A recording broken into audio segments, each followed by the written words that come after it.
Odpornost je zelo različna, tako kot imamo pač dejansko zelo različne stavbe.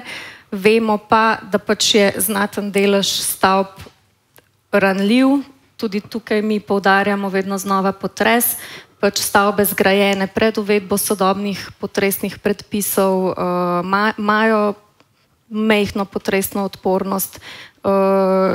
Veliko je, se pravi, takih, ki rabijo izboljšave, tako da ja, potem so tu tudi druge nevarnosti, poplave so bile že omenjene, ena izmed nevarnosti je zagotovo potem tudi požar,